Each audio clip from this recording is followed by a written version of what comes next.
नमस्कार, मैं doctor Ramesh Chand.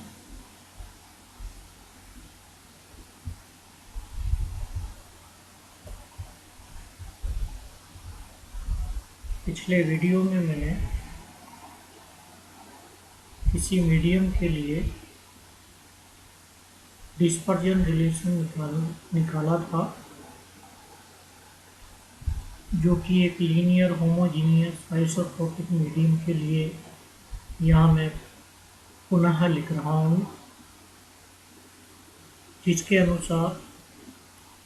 Relative permittivity epsilon r is equal to 1 plus n e square upon n epsilon 0 summation j f j omega square j minus omega square plus iota f j gamma j omega upon omega j square minus omega square whole square plus omega square gamma square j के बराबर होती है। यदि एक dispersive medium की बात करें तो उसके लिए प्रोपगेशन कांस्टेंट के, जो कि दिया जाता है under root mu r epsilon r omega by c से, क्योंकि इस मॉडल सिंपल मॉडल में हम म्यू आर इक्वल टू 1 ले रहे हैं और अधिकतर जो नेचुरल एलिमेंट्स हैं प्रकृति में पाए जाते हैं उनमें ये लागू होता है। अतः के equal to under root epsilon r omega by c के इक्वलेंट होगा। स्पष्ट है कि के एप्सिलॉन आर का फंक्शन है, क्योंकि एप्सिलॉन आर एक कॉम्प्लेक्स क्वांटिटी है, अतः प्रोपगेशन कांस्टेंट भी एक कॉम्प्लेक्स क्वांटिटी के रूप में हमको मिल रहा है। So let us take this k is equal to beta plus iota alpha by 2, where beta is the real part of this relation and alpha by 2 is imaginary part of this relation. ये भी हम जानते हैं कि electromagnetic field की जो समीकरण है, सॉल्यूशन है, वो E0 और आयोटा के जेड माइनस ओमेगा टी से दिया जाता है एलोंग जेड डायरेक्शन। जब के की वैल्यू इक्वेशन 3 से यहाँ रख देते हैं हम, तो इससे हमको मिलेगा E0 e to the power minus alpha z by 2 e to the power iota beta z minus omega t. स्पष्ट है कि जो एम्पलीट्यूड है वो अब मॉडिफाई हो गया है, इसके साथ एक term exponential term E the power minus alpha z by 2 add हो गई है। अतः इस टर्म से ये पता लग रहा है कि ये z is equal to 2 upon alpha पर एम्पलीट्यूड घट करके 1 अपॉन ई रह जाता है। अर्थात जब इलेक्ट्रोमैग्नेटिक वेव डाइलेक्ट्रिक मीडियम में प्रोपगेट करती है तो वो अपनी एनर्जी का ट्रांसफ़र मीडियम को करती है। इस एनर्जी एब्जॉर्प्शन के कारण इसका एम्पलीट्यूड एक्सपोनेंशियली कम होता है। चूँकि हम जानते हैं कि किसी भी वेव की इंटेंसिटी उसके एम्पलीट्यूड के स्क्वायर के बराबर होती है, अतः जब इसका स्क्वायर करें तो ये I0 इसके एम्पलीट्यूड के बराबर है और e to the power minus alpha z square करने पर प्राप्त होता है। अतः स्पष्ट है कि z is equal to 1 upon alpha पर इंटेंसिटी घट करके प्रारंभिक इंटेंसिटी की 1 बाई ई रह जाती है। एल्फा को यहाँ एब्जॉर्प्शन कोफिशिएंट कहते हैं, क्योंकि जो इलेक्ट्रोमैग्नेटिक वेव है वो जब डाइलेक्ट्रिक मीडियम में प्रोपगेट होती है तो अपनी एनर्जी को डिसिपेट करती है उस मीडियम में, जिसके कारण उसकी एनर्जी में कमी होती है, इसलिए इसको एटेन्यूएशन कांस्टेंट भी कहते हैं। नाउ समीकरण एक को अगर मैं 2 में रख दूँ तो मुझे एक ही वैल्यू प्राप्त होती है। जो k इजिकल टू 1 अपॉन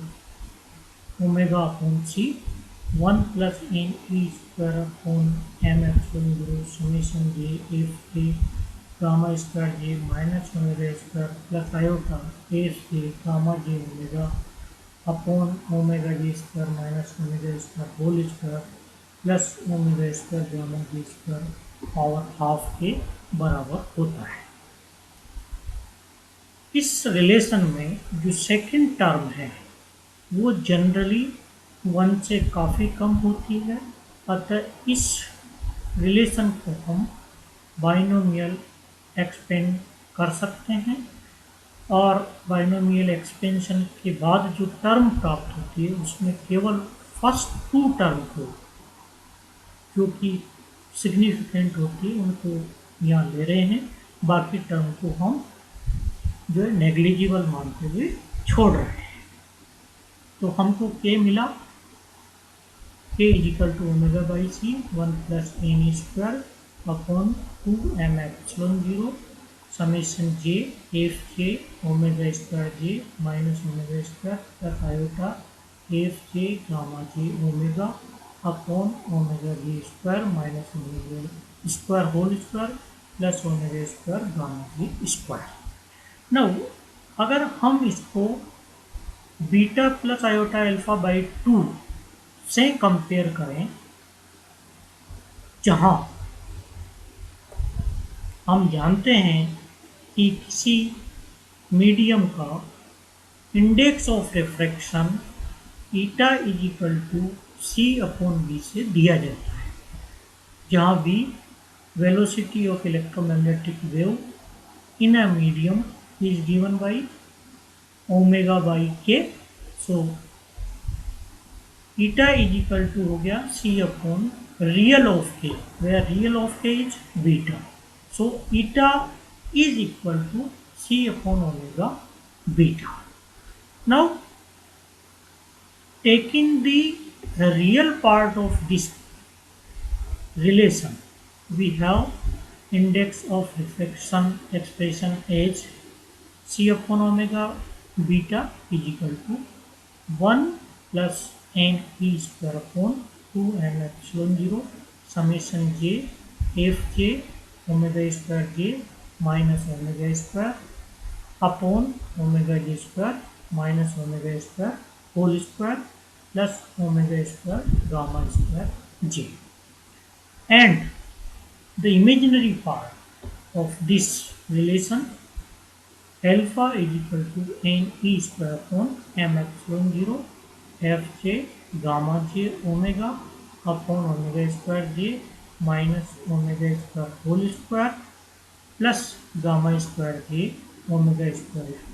के बराबर हमको प्राप्त होता है। इस प्रकार हम देखते हैं कि रिफ्रैक्टिव इंडेक्स भी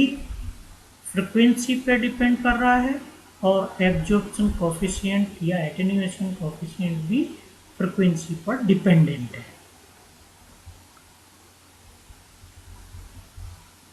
जो रिलेशन हमने निकाला है ईटा और एल्फा का, इन दोनों का इस्तेमाल करके जब हम किसी ग्राफ पर ईटा और एल्फा को फ्रिक्वेंसी के साथ प्लॉट करें तो इसके कारण हमको जो आलेख प्राप्त होगा वो इस तरह से होगा, जहां इस डायरेक्शन में ओमेगा लिया हुआ है जो कि फ्रिक्वेंसी को शो करता है,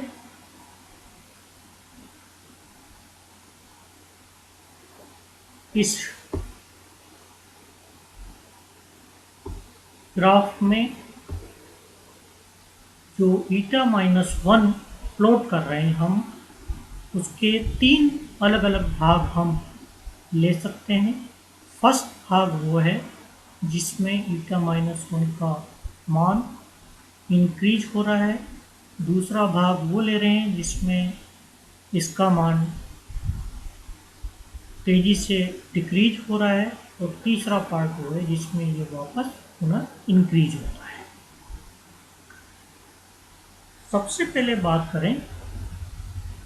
केस फर्स्ट की। केस फर्स्ट जनरली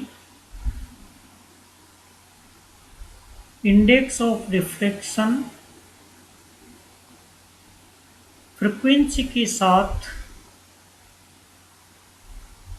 इंक्रीज हो रहा पार्ट है। सामान्य जो ऑप्टिक्स है उसमें भी हम जानते हैं कि जब किसी मीडियम में वेव प्रोपगेट होती है तो फ्रीक्वेंसी के साथ रिफ्रैक्टिव इंडेक्स की वैल्यू इंक्रीज होती है। अतः ये एक नॉर्मल डिस्पर्शन है और इस केस फर्स्ट को हम नॉर्मल डिस्पर्जन के रूप में डिफाइन कर रहे हैं। जो इंडेक्स ऑफ रिफ्लेक्शन इंक्रीज हो रहा है, राइजेज हो रहा है, वो आप जानते हैं रियल पार्ट ऑफ एप्सिलॉन का फंक्शन है। अतः इसके कारण हम ये कह सकते हैं कि जो रियल पार्ट है एप्सिलॉन आर का, रिलेटिव परमिटिविटी या मीडियम की परमिटिविटी, उसका मान भी फ्रीक्वेंसी के साथ इंक्रीज होता है। दूसरा पार्ट है एनोमेलस डिस्पर्जन। इसमें हम ओमेगा 1 से लेके ओमेगा 2 के बीच के रीजियन को ले रहे हैं जहां ईटा की वैल्यू इंडेक्स ऑफ रिफ्रैक्शन तेजी से कम हो रहा है। ये सामान्य नियमों के विपरीत हमको मिल रहा है।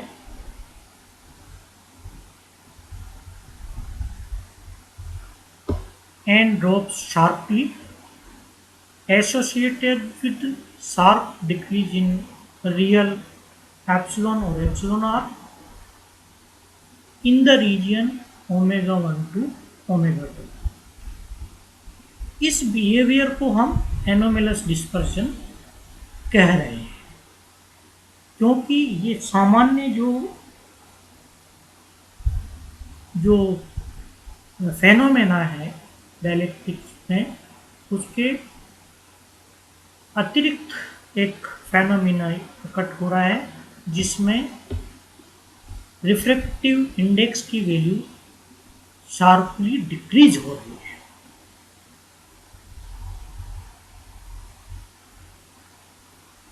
This region coincide with the region of absorption. यहां भी हम देख रहे हैं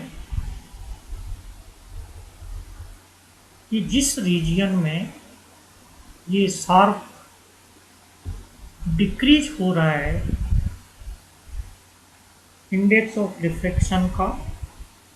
उस रीजन में जो एब्जॉर्प्शन कर्व है वो भी मैक्सिमम हो रहा है। ऐसा क्यों हो रहा है, इसको समझने के लिए हमको मालूम है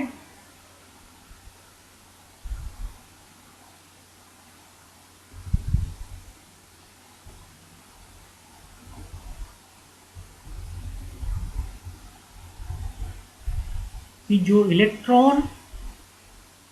ओसिलेट कर रहे हैं उनकी जो कैरेक्टरिस्टिक्स फ्रिक्वेंसी है वो इलेक्ट्रोमैग्नेटिक वेव की फ्रिक्वेंसी से मैच हो रही है, जिसके कारण वो रेजोनेंट ऑसिलेशन कर रहे हैं और इलेक्ट्रोमैग्नेटिक वेव की जो एनर्जी है वो इलेक्ट्रॉन को ट्रांसफ़र हो रही है, जिसके कारण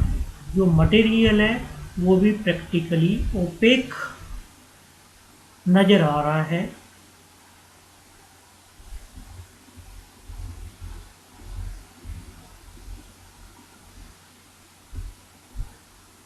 Since a positive imaginary part to dielectric constant, that is alpha, represents dissipation of energy from the electromagnetic wave into medium, the region where imaginary epsilon is large are called region of resonant absorption।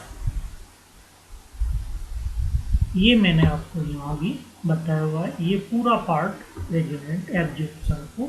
Show कर रहा है। Now जो third part है उसमें again refractive index की value increase हो रही है, अतः इस रीजन को हम नॉर्मल डिस्पर्जन कह रहे हैं। इस प्रकार 3 भाग इस कर्व से रेजोनेंट बिहेवियर के कारण हमको प्राप्त हो रहे हैं। इस तरह से हम देखते हैं कि जब इलेक्ट्रोमैग्नेटिक वेव किसी डाइलेक्ट्रिक मीडियम में प्रोपगेट होती है तो उसके कारण एब्जॉर्प्शन भी होता है और जो डिस्पर्शन है वो भी अलग अलग कैरेक्टरिस्टिक्स लिए हुए होता है। आज का ये वीडियो यहीं मैं समाप्त करता हूँ।